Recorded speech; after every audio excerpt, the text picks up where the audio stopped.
कृष्ण माता।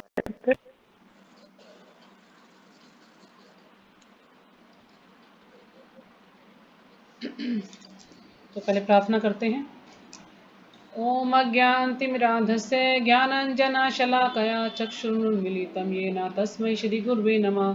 श्रीचैतन्यमनोभीष्टं स्थापितं येन भूतले स्वयं रूपदा मह्यं ददाति स्वपदान्तिकं।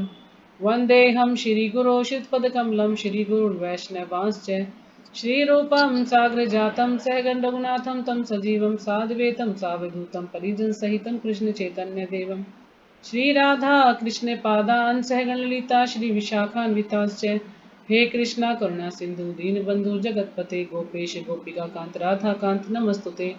तप्त कांचन गौरांगी राधे वृंदावनेश्वरी वृषभानुसुते देवी प्रणमामि हरिप्रिये। वाञ्छाकल्पतरुभ्यश्च कृपा सिन्धुभ्य च पतितानां पावनेभ्यो वैष्णवेभ्यो नमो नमः। जय श्री कृष्ण चैतन्य प्रभु नित्यानंद श्री अद्वैत गदाधर श्रीवासादि गौर भक्तवृंदा। हरे कृष्णा कृष्णा कृष्णा हरे हरे हरे राम राम राम हरे हरे।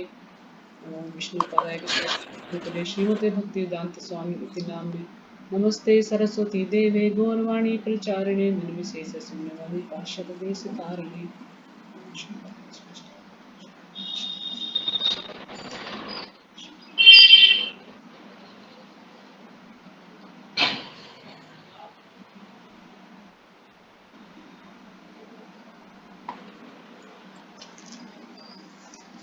तो कई दिन हो गए हैं क्लास किए, तो आज हम करते हैं। तो पिछली बार हमने किया था 21वां श्लोक माता जी ने। तो माता जी ने आपको बताया था कि मैं आदित्यों में विष्णु हूँ, प्रकाशों में तेजस्वी सूर्य हूँ, मरुतों में मरीचि था, नक्षत्रों में मैं चंद्रमा हूँ। यानी जो अदिति के पुत्र हैं वो आदित्य कहलाई। और मरुत का क्या बताया था माता जी ने, याद आपको किसी को? मरुत किसे कहा गया है? हरे कृष्ण माता जी, ये बताया था माता जी ने कि वो मरुत वे है जो इंद्र के हमारे मत रो। उनके साथ टुकड़े कर दिए थे कि इंद्र ने बोला था कि रो मत, रोना हाँ मत रो। हाँ जी, इसलिए उनका नाम मरुत रखा गया। मरुत का मतलब मत रो। और जब उन्होंने इसके टुकड़े किए तो फिर सात के फिर टुकड़े किए, इस तरह कर करके 49 जो है वो मरुत बन गए। तो लेकिन जो मेन उसमें कौन था, एक ही जो पहला जो था बच्चा वही मेन था, तो वो क्या है, मरीचि। तो भगवान कह रहे हैं कि वो मरुत में मरीचि मैं हूँ। माता जी आपकी आवाज है ना ब्रेक हो रही है। अच्छा, नहीं अच्छे से आ रही माता जी की आवाज। तो माता जी आपके नेटवर्क में दिक्कत होगी, पता नहीं। हरे कृष्ण माता जी की आवाज तो आपकी क्लियर आ रही है। अच्छा अच्छा, तो माता जी आप फिर जी नेट में माता दिक्कत जी। होगी आपकी। फिर कई बार ऐसा होता है ना, जब नेट चलता है तो जब कोई मैसेज आता है ना तो फोन में कट कट की आवाज आने लगती है। मेरे फोन में भी आजकल ये परेशानी हो रही है। जैसे ही कोई मैसेज डालेगा क्लास के बीच में तो फोन कट कट करने लगती है आवाज। तो ऐसा कुछ होगा जरूर। और नक्षत्रों में मैं चंद्रमा हूँ। तो जितने भी नक्षत्र हैं, हमारे तारे हैं, सूर्य है, तो इन सब में कौन है? भगवान चंद्रमा है। तो इसमें भगवान ही बता रहे हैं। तो आज हम पढ़ते हैं, अगला श्लोक है 22वां। वेदानां सामवेदोऽस्मि देवानामस्मि वासवः इंद्रियाणां मनश्चास्मि भूतानामस्मि चेतना। तो जो भी माता जी श्लोक पढ़ना चाहे पढ़ सकती है। हरे कृष्णा माता जी, दंडवत प्रणाम। सभी भक्तों को प्रणाम। श्रीमद् भगवत गीता यथारूप अध्याय 10। श्री भगवान का ऐश्वर्य। इसमें श्लोक है 42 और श्लोक संख्या है 22। वेदानाम सामवेदो अस्मि देवानाम अस्मि वासव इंद्रियानाम मन च अस्मि भूतानाम अस्मि चेतना। हरे कृष्णा माता जी, दंडवत हरे प्रणाम कृष्ण। सभी को। हरे कृष्णा माता जी, दंडवत हरे प्रणाम। कृष्ण। श्रीमद् भगवत गीता यथारूप। इसमें कुल श्लोक है 700 और इसमें कुल अध्याय है 18 और इसमें कुल इस अध्याय में कुल श्लोक है 42 और हम हैं 22वें श्लोक पर।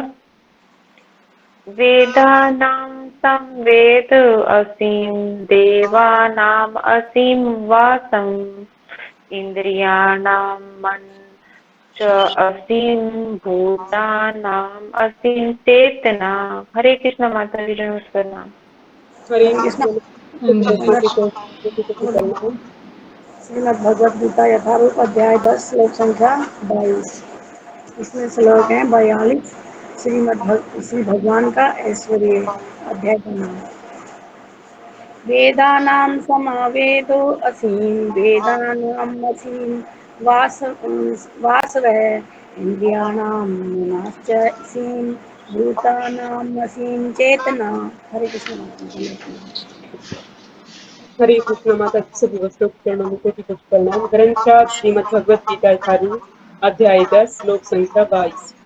वेदानां सामवेद अस्मि देवानामस्मि वासवः इंद्रियाणां मनश्च अस्मि भूतानामस्मि चेतना। हरे कृष्ण। हाँ जी हरे कृष्णा। और कोई? हरे कृष्णा माता जी दंडवत हाँ जी हरे प्रणाम। कृष्णा। प्रणाम माता जी पढ़िए। अध्याय 10 श्लोक संख्या 22। वेदानां सामवेदो अस्मि देवानाम् अस्मि वासवः इंद्रियाणां मे मनसा च अस्मि भूतानाम् अस्मि चेतना। हरे कृष्ण। हाँ जी हरे कृष्णा। और कोई? हरे कृष्णा माता जी दंडवत प्रणाम। कृष्णा प्रणाम माता जी पढ़िए। अध्याय 10 श्लोक संख्या 22। वेदानां सामवेदो असीम देवानां मसीम वासवाम इंद्रियाणि मनसीम भूतानि मसीम चेतना। हरे कृष्णा माता जी। हरे कृष्ण। तो शब्दार्थ वेदानाम वेदों में, सामवेद सामवेद अस्मि हूँ, देवानाम देवताओं में, अस्मि हूँ वासवः स्वर्ग का राजा, इंद्रियाणाम इंद्रियों में, मनः मन, च भी अस्मि हूँ, भूतानाम जीवों में, अस्मि हूँ चेतना प्राण जीवन शक्ति। तो यहाँ अनुवाद भगवान बता रहे हैं अर्जुन को। भगवान की विभूतियां चली हुई हैं, तो भगवान अपनी अपनी हर श्लोक में दो तीन विभूतियों के बारे में चर्चा कर रही है। तो इसमें भगवान बता रहे हैं कि वेदों में मैं सामवेद हूँ।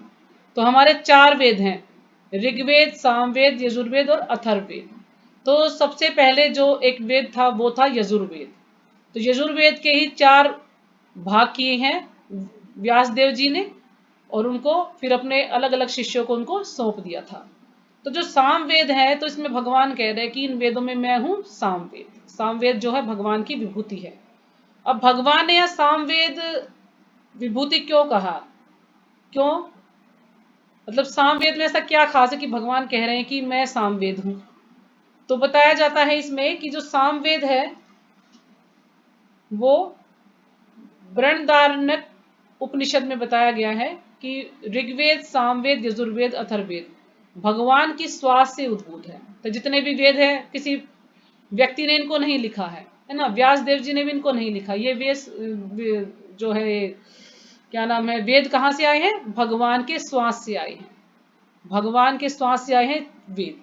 पहले एक वेद था यजुर्वेद, और फिर इसको 4 भागों में बांटा गया है। तो यानी जो ये सामवेद है, ये सामवेद बताया गया है कि सामवेद बहुत ही मधुर है, अत्यंत मधुर है, संगीतमय है, और परमेश्वर की अत्यंत रमणीय स्तुतियों से युक्त है। रमणीय यानी बहुत ही सुंदर स्तुतियों से युक्त है सामवेद। इसलिए भगवान यहाँ पर कह रहे हैं कि वेदों में मैं सामवेद हूँ। और ये भी बताया है इसमें कि ये इसमें नहीं लिखा हुआ, आप लोग ढूंढेंगे क्योंकि मैं कहीं और से आपको बता रही हूं। तो इसमें भागवतम का श्लोक है 3.21.34 में वर्णन आता है कि जिस समय श्री कृष्ण अपने वाहन गरुड़ के ऊपर बैठकर चलते हैं, उस समय गरुड़ जी के पंखों से सामवेद के उन मंत्रों का उच्चारण होता है जिनके द्वारा श्री कृष्ण का गुणगान होता है। जब गरुड़ जी चलते हैं, अपने वाहन है जो भगवान के, जब श्री कृष्ण को अपने ऊपर बैठाकर चलते हैं, तो ऐसा जो उनके पंख है, उन पंखों से ऐसी ध्वनि निकलती है जैसे कि भगवान के जो है महिमा का गुणगान हो रहा हो। तो यानी सामवेद है, सामवेद के उन मंत्रों का उच्चारण होता है, यानी जो सामवेद के जो मंत्र हैं उनसे सेम ऐसा ही उच्चारण होता है जब गरुड़ जी चलते हैं भगवान को बिठाकर। तो यानी जो सामवेद है बहुत ही मधुर है और ये बड़ा सुंदर है और ये संगीतमय है, इसलिए इसको भगवान ने कहा है कि मेरी विभूति है। और जो 9.20 है, 9.20 वाला श्लोक निकालेंगे आप, तो हरे उसमें भी ये कृष्ण बताया माता गया जी। है। सॉरी माता जी, माफ करना, वो आपने शुरू में बताया था ना इसमें कि कौन सा उपनिषद बताया, ये ब्रह्म क्या बताया, समझ में नहीं आया।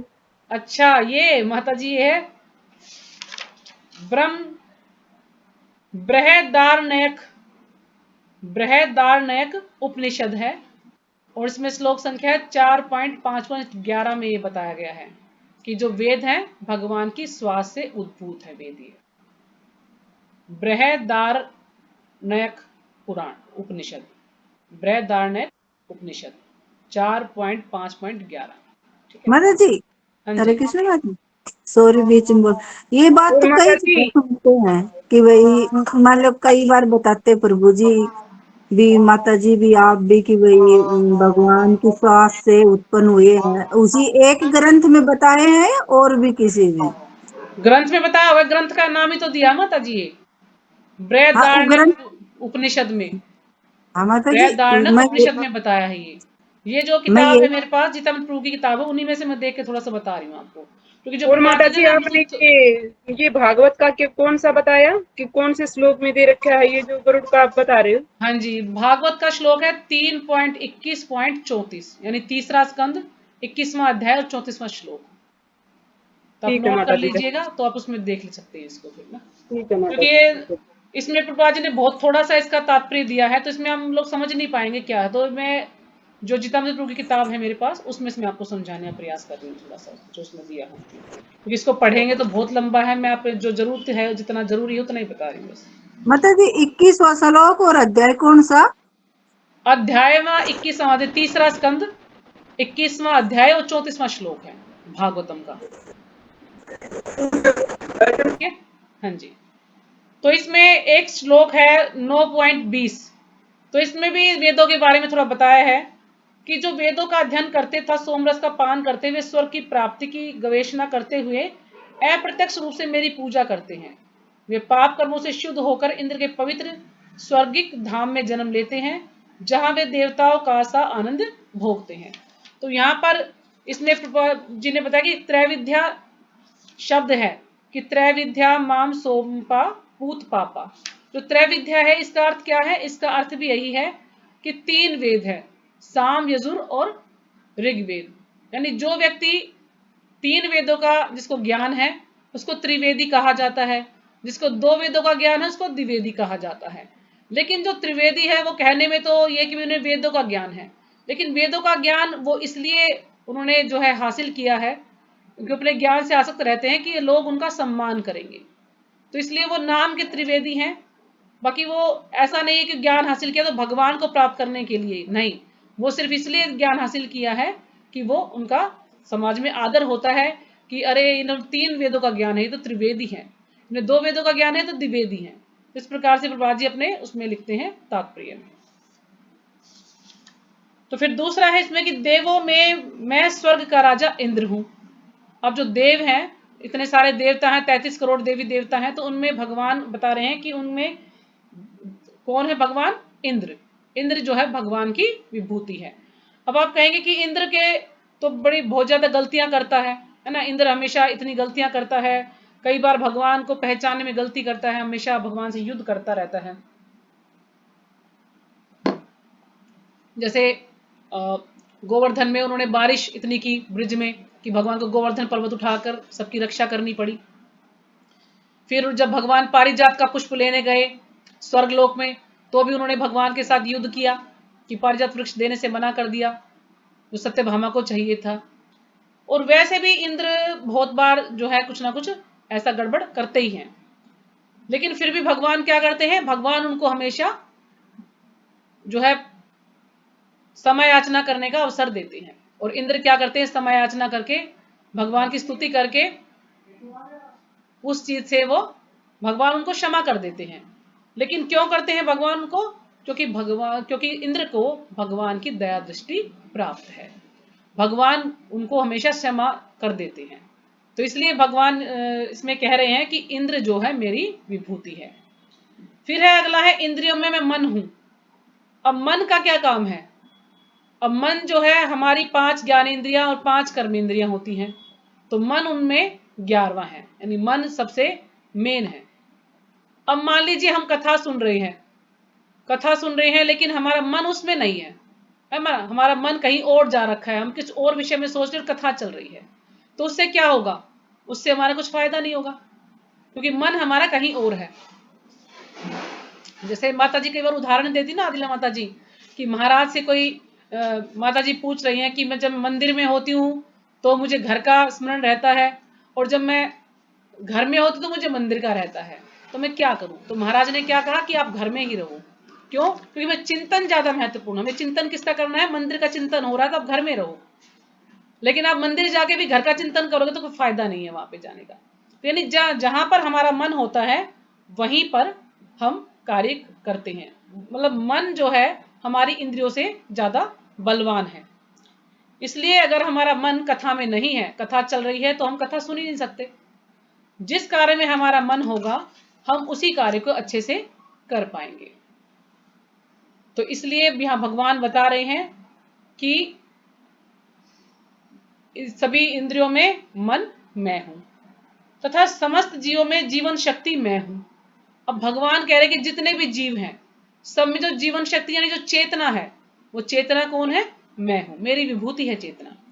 अब जो साइंटिस्ट हैं, साइंटिस्ट क्या कहते हैं कि नहीं ये चेतना कुछ नहीं, वो सोचते हैं कि कुछ पदार्थों को मिला के, पदार्थों के संयोग से चेतना बन जाती है, लेकिन ऐसा नहीं हो सकता। पर बाजी उनको कहते हैं कि आप एक मच्छर बना के दिखा दीजिए, बस एक मच्छर बना दीजिए आप पदार्थों को इकट्ठा करके, तो मैं मान जाऊंगा। लेकिन कोई भी आज तक ऐसा नहीं कर पाया, क्योंकि वो रोबोट बना देंगे, कुछ और बना देंगे। जैसे आजकल मैं यूट्यूब पे देखती हूँ कई बार, तो बच्चे भी बना रहे हैं। बच्चे ऐसे हैं, वो आंख हिलाते हैं, कभी बोलते हैं, कुछ कर रहे हैं, लेकिन वो चेतना नहीं है उनमें। वो एक खिलौने की तरह से उनको बना देंगे, लेकिन चेतना उसमें नहीं डाल सकते, जी उसमें नहीं डाल सकते हैं वो। तो भगवान क्या कह रहे हैं कि यहाँ पर चेतना जो है मैं हूं, यानी भगवान की ही विभूति है सारी, भगवान की ही सारी शक्तियां हैं।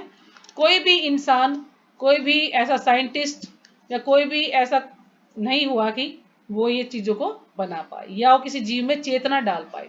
अगर वो चेतना डाल पाता तो फिर इतने लोगों की मृत्यु होती तो उनको जिंदा कर देते वो लोग, है ना, अगर ऐसा होता तो।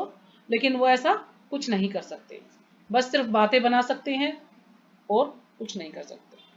तो माता जी इसमें पदार्थ वैसे ही है जो और पदार्थ होते हैं वो दिए गए हैं, जैसे कि एक नहीं, श्लोक इसमें में आता पदार्थ ही है, कुछ पदार्थ, जैसे कुछ भी पदार्थ लेके वो कहते हैं कि हम चेतना को बना सकते हैं। जी, जैसे इसमें क्योंकि कई श्लोक में पदार्थ वो भी आता है ना, जो मतलब उसको शरीर उसको ही बोला जाता है। हाँ शरीर है पदार्थ, लेकिन कुछ जैसे हाँ। कोई भी इंग्रेडिएंट्स होते हैं, जैसे सब्जियों के लिए मसाले होते हैं, ऐसे कुछ पदार्थों को इकट्ठा करके वो कहते हैं चेतना बना देंगे, लेकिन ऐसे चेतना नहीं बना सकते। जैसे कि यहाँ पर प्रभु जी लिखते हैं कि यहाँ पर श्री कृष्ण कह रहे हैं कि सभी प्रकार के मृत पदार्थों में चेतना उनकी विभूति है। यह चेतना पदार्थों से उत्पन्न नहीं की जा सकती है। आज के वैज्ञानिक कहते हैं कि हमारे शरीर में आत्मा नाम की कोई वस्तु नहीं है, तथा हमारे शरीर में जो चेतना है वह चेतना कुछ रसायनों की क्रिया से उत्पन्न होती है, यानी कुछ रसायन होते हैं उनको मिला के ये चेतना की क्रिया उत्पन्न होती है, लेकिन ऐसा नहीं है। जैसे हमने साइंस में पढ़ा था ना, कुछ ये O2 B2 कुछ होते थे ना रसायन, उनको मिला के कुछ बना दिया जाए, तो इस प्रकार से कुछ रसायनों को मिला के सोचते कि चेतना बना देंगे, लेकिन वो ऐसा नहीं बना सकते, वो उसमें नाकाम है। बस वो बड़ी बड़ी बातें करते हैं लेकिन ऐसा कुछ नहीं कर सकते हैं। तो इसका अर्थ पढ़ते हैं, तात्पर्य श्रीपाद जी के द्वारा। श्रीपाद जी की जय। पदार्थ तथा जीव में यह अंतर है कि पदार्थ में जीवों के समान चेतना नहीं होती, यानी जो भी पदार्थ हैं जिनको मिलाकर के वो चेतना बनाने की का दावा करते हैं उनमें कोई चेतना नहीं होती है। यह चेतना परम तथा शाश्वत है, यानी ये परम है, यानी भगवान ही है ये, और यानी भगवान की विभूति है, और ये शाश्वत है, यानी ये कभी समाप्त नहीं होने वाली। जब इंसान की मृत्यु होती है तो उसकी जो आत्मा है वो कभी नहीं मरती है ना। जब आत्मा निकल जाती तो चेतना भी निकल जाती है, यानी आत्मा है तो चेतना है, और चेतना आत्मा निकल गई तो चेतना भी उसके साथ निकल जाती, तो क्या वो शरीर क्या है? मृत हो जाता है बिल्कुल, वो कुछ भी गतिविधि कोई भी कार्य नहीं कर पाता है। तो पदार्थों के संयोग से चेतना उत्पन्न कर नहीं की जा सकती, यानी कुछ भी पदार्थों को मिला के हम चेतना उत्पन्न नहीं कर सकते। तो अगला श्लोक है 23वां।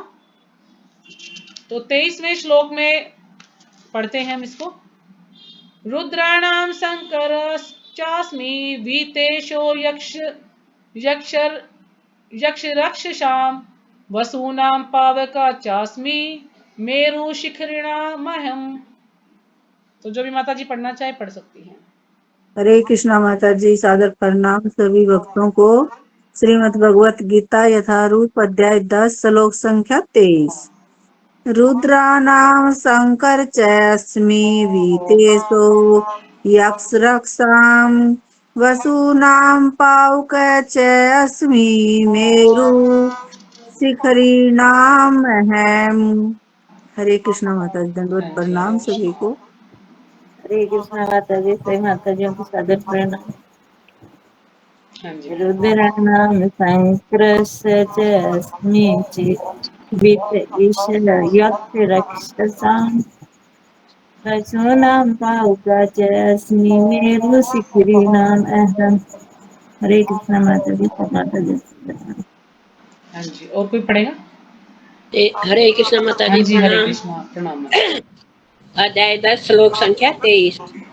रुद्राणाम शंकर चास्मि विदेशो यक्षर अक्षराम वसूनाम पावका च अस्मि मेरु शिखरणीनाम अहम्। हरे हरे कृष्णा हाँ जी, हरे हरे कृष्णा कृष्णा। हाँ माता जी, सभी पढ़िए। भक्त श्रीमद् भगवद गीता यथारूप अध्याय 10 श्लोक संख्या 23। रुद्राणाम शंकरश्चास्मि दिक्तेक्षो यक्षरक्षसां वसूनां पावकश्च असि मेरु शिखरीणाम अहम। हरे कृष्ण माता। हाँ जी, हरे कृष्णा। तो शब्द अर्थ हरे रुद्राणाम। और कोई पढ़ेगा क्या? रुद्राणां पढ़िए पढ़िए, कौन पढ़ रहा है? रुद्राणां सङ्क्रष्ट अस्मि विदेशो यक्ष रक्षसां वसूनां पावकाश्च अस्मि मेरुशिखरिणामहम्। शब्दार्थ रुद्राणाम, समस्त रुद्रों में शंकर है शिवजी, च भी अस्मि हूँ, वित ईश देवताओं का कोसा अध्यक्ष, रक्ष रक्षसा रक्षों या तथा राक्षसों में, वसुनाम वसुओं में, पावकः अग्नि, च भी अस्मि हूँ, मेरु मेरु, शिखरिणाम समस्त पर्वतों में, अहम मैं हूँ। अनुवाद। मैं समस्त रुद्रों में शिव हूँ, यक्षों तथा राक्षसों में मैं संपत्ति का देवता कुबेर हूँ, वसुओं में मैं अग्नि हूँ और समस्त पर्वतों में मैं मेरु हूँ। तो समस्त रुद्रों में मैं शिव हूँ। तो रुद्र 11 बताए गए हैं। तो 11 रुद्रों में जो शिव जी हैं वो भगवान की विभूति हैं। तो भगवान कह रहे हैं कि मैं शिव जी हूँ। तो जो शिव जी हैं उनके बारे में बताया गया कि शिव जी जो है 11 रुद्रों में से शिव जी उनकी विभूति हैं। तो यहाँ तो क्या हुआ था कि जो ब्रह्मा जी हैं, ब्रह्मा जी के द्वारा एक बालक उत्पन्न किया गया था जिसको ब्रह्मा जी ने रुद्र का नाम दिया था। ब्रह्मा जी के द्वारा जो सृष्टि हुई उस सृष्टि में सर्वप्रथम 4 कुमारों का जन्म हुआ जो ब्रह्मा जी के मन से उत्पन्न हुए थे। तो जो 4 कुमार थे वो ब्रह्मा जी के मन से उत्पन्न हुए थे। लेकिन जब जो 4 कुमार हैं उन्होंने क्या किया कि उन्होंने शादी करने से मना कर दिया, कि उत्पत्ति करने से, संतान उत्पत्ति करने से मना कर दिया। क्यों? क्योंकि वो भगवान की भक्ति में लग गए। चारों जो 4 कुमार हुए थे, सनत, सनत कुमार, सनक और सनंदन, तो 4 कुमार थे, तो वो भगवान की भक्ति में लग गए थे। तो उन्होंने ब्रह्मा जी के आदेश का पालन नहीं किया। अब अपनी अवज्ञा होने के कारण ब्रह्मा जी के मन में क्रोध का संचार हुआ। परंतु ब्रह्मा जी ने विचार किया कि ये 4 कुमारों के आदेश का पालन इसलिए नहीं कर रहे क्योंकि वे श्री कृष्ण की भक्ति में ही अपने मन को लगा रहे हैं। तो इस प्रकार ब्रह्मा जी ने अपने क्रोध को रोकने का प्रयास किया, परंतु वह क्रोध उनकी भौहों के मध्य से एक बालक के रूप में उत्पन्न हुआ। यानी ये जो ब्रह्मा जी हैं उनको बड़ा क्रोध आया। अब उन्होंने उनकी बात नहीं मानी 4 कुमारों ने। तो उन्होंने क्या किया कि जो उनका जो क्रोध था ब्रह्मा जी का, वो उनकी भौहों जो हमारी भोए हैं इनके मध्य तक आ चुका था क्रोध, यानी काफी क्रोध था। तो उस क्रोध के कारण जो है एक बालक की उत्पत्ति हुई, और वो बालक कौन था? रुद्र। चूंकि बालक जन्म लेते ही ब्रह्मा जी के समक्ष रोया कि ब्रह्मा जी उस बालक को नाम तथा उसके रहने के लिए स्थान बताएं। अतः ब्रह्मा जी ने उस बालक को रुद्र नाम दिया। उसको रुद्र नाम दिया कि वो बच्चा जैसे ही हो, एक तो वो क्रोध से हुआ था, दूसरा जब वो हुआ तो वो रोने लगा कि मुझे मेरा स्थान बताएं। तो इस कारण से उसका नाम रुद्र पड़ गया। और रुद्र शब्द का अर्थ है ऐसा व्यक्ति जो जन्म लेते ही रोया हो। रुद्र किस लिए कहा गया है? कि जो जन्म लेते ही रोया हो, ऐसे व्यक्ति को रुद्र कहा गया है। तो इसलिए शिव जी का नाम रुद्र उन्होंने रखा। अब उस समय सृष्टि के प्रारंभ में यह पहली घटना थी कि ब्रह्मा जी के शरीर से जो बालक उत्पन्न हुआ वह रो रहा था। उसके पश्चात ब्रह्मा जी ने रुद्र को 11 नाम दिए, 11 पत्नियां दी तथा 11 स्थान दिए। 11 रुद्रों के नाम है। तो ब्रह्मा जी ने क्या किया, फिर उनको 11 रुद्रों को उनको अलग अलग जो है नाम दिए, और फिर उनको 11 पत्नियां भी दी और 11 उनको स्थान दिए रहने के लिए। एक ही रुद्र हुआ था, लेकिन फिर उससे जो है वो 11 किस प्रकार से बने वो इसमें नहीं दिया गया है। तो फिर उन्होंने 11 स्थान उनको दिए रहने के लिए, क्योंकि उन्होंने कहा कि मेरा स्थान बताएं, मैं कहाँ जाऊं। जब रुद्र का जन्म हुआ तो उन्होंने अपना स्थान मांगा। तो फिर ब्रह्मा जी ने उनको 11 स्थान दिए, 11 पत्नियां दी, और इस प्रकार से उनको फिर 11 नाम भी दे दिए कि तुम्हारे ये अलग अलग नाम हैं। लेकिन उनमें जो शिव जी नाम है वो है भगवान की विभूति। तो आपको किसी को नाम लिखने हो तो मैं नाम बता दूंगी आपको। लिखने हैं किसी को रुद्रों के नाम? जी बता दीजिए। हाँ जी, तो ये जी माता। रुद्रों के नाम लिखिए। मन्यु, मन्यु,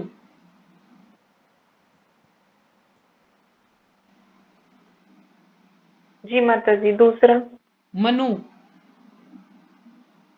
हम्म महीनस,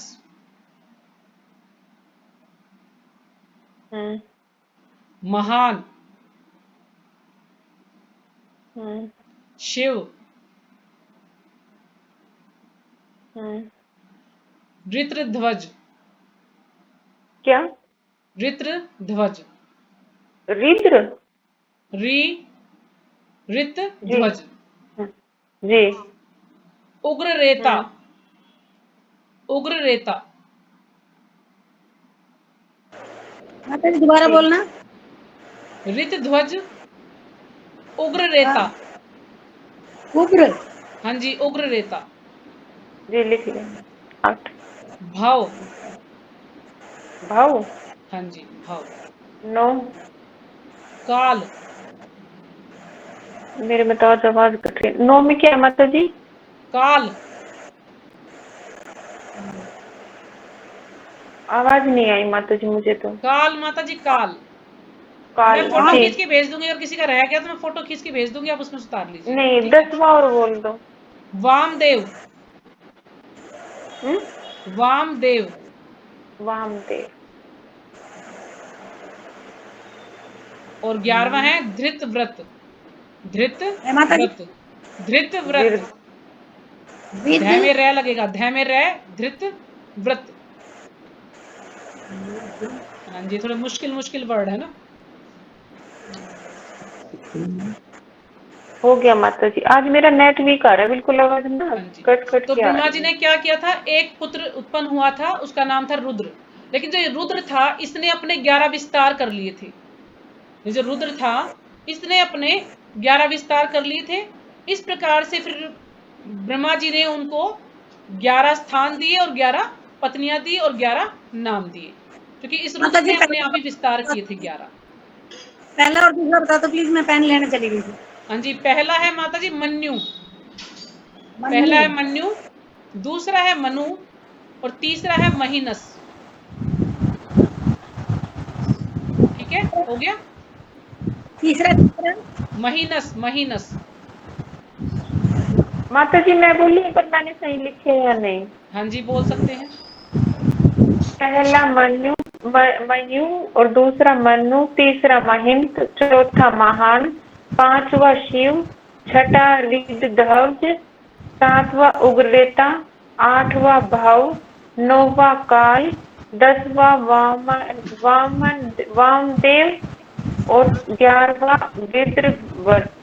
हाँ हाँ जी ठीक है माता जी। मैंने यही सुना, तो रुक रुक के। हाँ जी ठीक, ठीक लिखा है माता जी, ठीक है।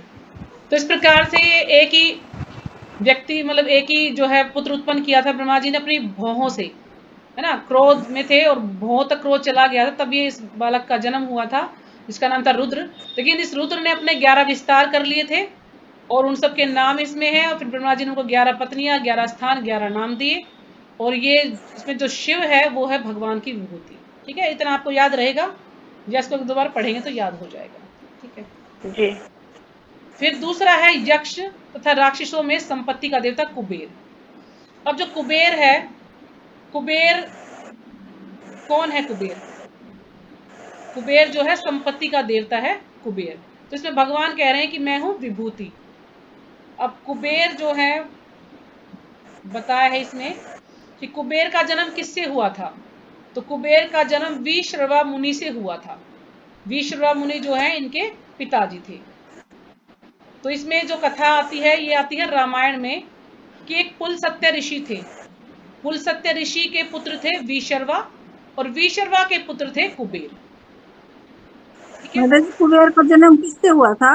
पुलसत्य मुनि है माता जी, उनका तो जन्म नहीं पता मुझे किससे हुआ था, लेकिन इसमें बताइए पुलसत्य मुनि थे, उनके पुत्र थे विशर्वा मुनि, और विशर्वा मुनि के पुत्र थे कुबेर। तो जो कुबेर थे उन्होंने कई हजारों वर्षों तक तपस्या की थी कुबेर ने। और उनकी तपस्या थे, जब उन्होंने तपस्या की तो उनकी तपस्या से बड़े प्रसन्न हुए थे ब्रह्मा जी। तो ब्रह्मा जी ने उनको ये वर दिया, वर मांगने के लिए कहा था कि आप कोई वर मांग सकते हैं। तो फिर उन्होंने वर दिया उनको कि आप क्या है, कि आप लोकपाल बनो। कि पहले ही लोकपाल थे यम, इंद्र और वरुण, 3 लोकपाल थे, चौथे लोकपाल बना दिया गया कुबेर को। तो कुबेर का कार्य है कोषाध्यक्ष, यानी जो देवताओं की जितनी भी संपत्ति है उनके कोषाध्यक्ष कौन है? कुबेर है। तो इसलिए ये भगवान की विभूति है कुबेर। ठीक है, उसके बाद है वसुओं में मैं अग्नि हूं। अब भगवान की एक विभूति और है अग्नि। तो अग्नि का क्या है कि अग्नि कौन है? अब अग्नि का इसमें बताया है कि अग्नि का जो महाभारत है, महाभारत के आदि पर्व में के अंतर्गत अध्याय संख्या 222 में वर्णन आता है कि पूर्व काल में श्वेतकी नाम के एक राजा थे। पहले के समय में एक श्वेतकी नाम के राजा थे, और जिन्होंने लगातार 12 वर्षों तक अग्निदेव को घी पिलाया था। अब जो श्वेतकी राजा थे उन्होंने 12 वर्षों तक अग्नि को घी पिलाया था। अब जो अग्निदेव था, ज्यादा घी पीने से क्या हुआ कि उसका पेट खराब हो गया। अब उसका घी पी पी के पेट खराब हो गया, तो क्या किया उन्होंने, इससे अग्निदेव के उदर में विकार हो गया। विकार यानी पेट खराब हो गया उनका, और अग्नि की कांति फीकी पड़ गई, यानी उनकी जो बिल्कुल चमक थी वो कम हो गई। तो इस कारण से अग्नि का रंग सफेद हो गया। अब अग्नि तो जब जलती है तो लाल होता है ना, थोड़ा सा गोल्डन सा या लाल कह सकते हैं, लेकिन उसका रंग बिल्कुल सफेद हो गया घी ज्यादा पीने के कारण से। तो अग्निदेव जो है बड़े प्रसन्न, जो है दुखी थे, तो वो ब्रह्मा जी के पास गए। तो ब्रह्मा जी ने बताया कि अग्निदेव खांडव वन को जलाकर वहां रहने वाले सभी जंतुओं का भोजन कर लो। जो खांडव वन था, तो ब्रह्मा जी ने उनको कहा कि तुम जो खांडव वन है उसको खा लो। यानी खाने का अर्थ है कि अपनी अग्नि से उसको जला दो, सारे जीव जंतु को जला दो। तुम जला दोगे तो तुम्हारा जो पेट है वो ठीक हो जाएगा। लेकिन जो अग्निदेव था वो बार बार वहां पर प्रयास करता था जाने का, लेकिन इंद्रदेव क्या है, बार बार बारिश कर देते थे, तो वो वहां पर उनको खा नहीं पाता था, यानी उसको जला नहीं पाता था खांडव वन को। तो इससे वो और ज्यादा परेशान हो गया। तो फिर वो सोचता है कि मैं क्या करूं। तो ब्रह्मा जी के पास जाता कि ब्रह्मा जी मैं क्या करूं। अब इंद्र जो है बार बार वर्षा कर देते हैं। तो ब्रह्मा जी उनको बोलते हैं कि तुम जो है नर नारायण ऋषि की प्रतीक्षा करो, कि अभी अर्जुन और कृष्ण के रूप में नर नारायण ऋषि आएंगे। तो ये नर नारायण ऋषि जो है कहते कि शायद जुड़वा थे, या पता नहीं कौन से ऋषि के पुत्र थे, इसमें इसका मतलब बता नहीं रखा है। तो उनमें माता से जी जो सारी नर है, उसमें भागवतम में है सारी चीजें। भागवतम में है, नर जो है वो अर्जुन है और नारायण कृष्ण है। धर्म के पुत्र थे। हाँ जी, कोई कुछ बोल रहा है? देश माता जी बता रही थी। हरे कृष्ण माता जी धर्म के पुत्र थे नर और नारायण। धर्म के पुत्र थे, हाँ जी ठीक है, ठीक बताया आपने। धर्म के पुत्र थे नर नारायण। तो इस प्रकार से अब वो जब उन्होंने देखा कि कृष्ण और बलराम दोनों साथ ही बैठे हैं, नहीं कृष्ण बलराम नहीं, मतलब अर्जुन और कृष्ण दोनों साथ ही बैठे हैं, जो कि नर नारायण के रूप में भी आए थे। तो फिर वो उनके पास जाता है और उनसे अपनी समस्या बताता है कि मेरे साथ ऐसा ऐसा हो रहा है, तो मैं आप मेरी कुछ सहायता कीजिए। तो फिर वो भगवान जो है अर्जुन और भगवान उनकी सहायता करते हैं खांडव वन को जलाने में, क्योंकि इंद्र बार बार वहां पर वर्षा कर रहा था, तो इस कारण से वो उसको खा नहीं पा रहे थे। तो फिर उन्होंने उसकी जो है सहायता की और फिर खांडव वन को उन्होंने जला दिया। और फिर वो उसका क्या ना उधर उसका पेट बिल्कुल ठीक हो गया, उसकी कांति वापस आ गई। तो फिर वो बड़े खुश हुए अग्निदेव। तो अग्निदेव ने अर्जुन को एक जो है क्या नाम रथ दिया था, अर्जुन को एक रथ दिया था उन्होंने। ये तो इसमें तो नहीं लिखा, लेकिन मैंने कहीं पे पढ़ा था कि उन्होंने फिर खुश होकर अर्जुन को रथ दिया था एक, अग्निदेव ने। तो यहाँ पर ये बता मतलब रहे हैं कि ये सारी चीजें पढ़ी भी थी और समझाया भी था अच्छे से, लेकिन मैं तो भूल जाती हूँ। याद तो किसी को, मुझे कुछ याद नहीं है, लेकिन मैंने एक बार हाँ, सुना था, पहले हमने खंड में जब भगवद गीता पढ़ा है। था ना पहला अध्याय, तो उसमें बता रखा था ना कि उन्होंने अर्जुन को रथ दिया था अग्निदेव ने प्रसन्न होकर, क्योंकि अर्जुन ने उनकी सहायता की थी। तो इस प्रकार से यहाँ भगवान बता रहे हैं कि जो इसका पूरा वृत्तांत भी बता रखा कि अग्निदेव वास्तव में है कौन। तो अग्निदेव का बताया है कि परचेता थे, जो परचेता थे, परचेताओं के पुत्र दक्ष की 60 कन्याएं थी, और 60 कन्याओं में से 10 कन्याओं का विवाह धर्म देवता से हुआ था। जैसे माता जी ने बताया ना धर्म देवता से हुआ था।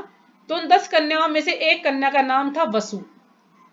धर्म देवता की जो 10 कन्या थी, एक का नाम वसु था, और इस वसु नाम की कन्या से धर्म देवता के 8 पुत्र हुए, जो अष्ट वसु कहलाए।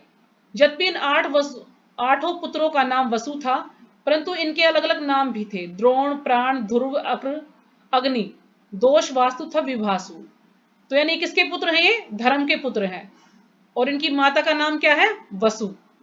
तो उन्हीं में से 8 जो है उनके पुत्र थे, तो उनमें से एक थे अग्निदेव। तो इसलिए यहां भगवान कह रहे हैं कि जो 8 वसुओं में से अग्निदेव है वो उनकी विभूति है।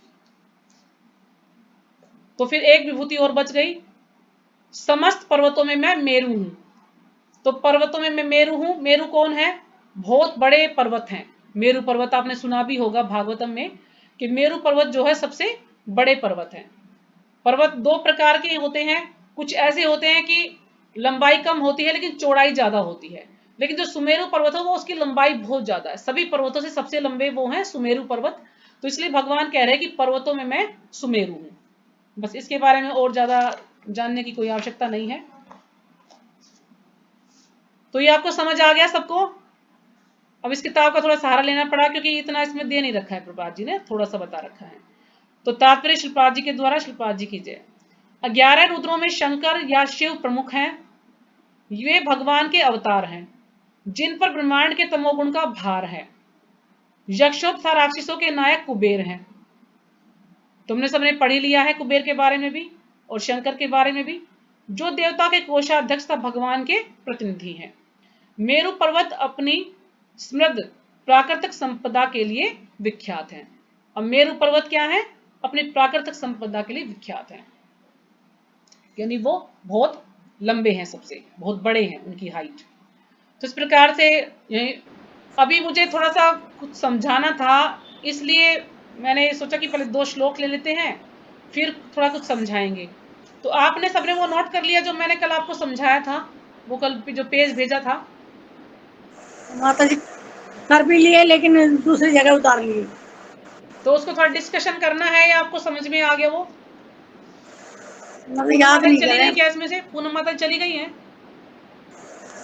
माता जी कर लेना। पूनम माता माता जी चली गई थोड़ा, हैं? हाँ हाँ माता जी अच्छा, माता जी चलो फिर कर लेंगे, क्योंकि पूनम माता जी ने मुझे बोला था कि माता जी इसको आप एक बार डिस्कशन कर ला, थोड़ा सा लिख तो लिया था उन्होंने, कल कर देना माता। तो फिर कल करेंगे।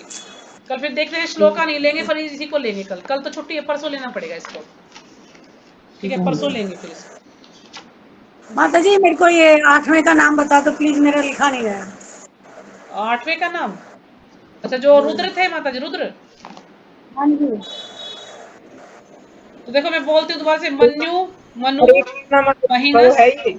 हाँ जी, आ गई हैं, अभी आई हैं। मन्यु मनु महिनस, महान शिव, ऋतध्वज, उग्ररेता, भव, काल, वामदेव और धृतव्रत। तो देखिए माता जी कौन सा रहता है आपका। माता जी ये 8वें नंबर पे कौन सा है, विद रहता है या भाव? उग्ररेता होगा माता जी, उग्ररेता। भाव है या माता भव जी, होगा, भव होगा या उग्ररेता? भाव है माता जी। भाव भाव भाव नहीं भाव। भाव हाँ जी, हाँ जी पूनम माता जी आप आ गए तो डिस्कशन करेंगे 15 मिनट के लिए या फिर इसको बाद में लें?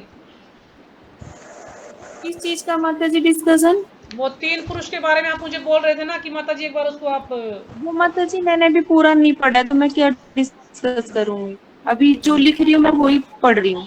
अभी मेरा एक रह रहा है लिखना। ठीक है तो लिख लो, फिर कल अगली क्लास में ले लेंगे फिर उसको। ठीक है, आप सब उसको नोट कर लीजिएगा, फिर हम उसको डिस्कस करते हैं। ठीक है, एक बार माता जी हरे कृष्णा, ये जो आपने जो ये अग्नि का बताया ना शुरू में, थोड़ा सा वो बेटा बोल पड़ा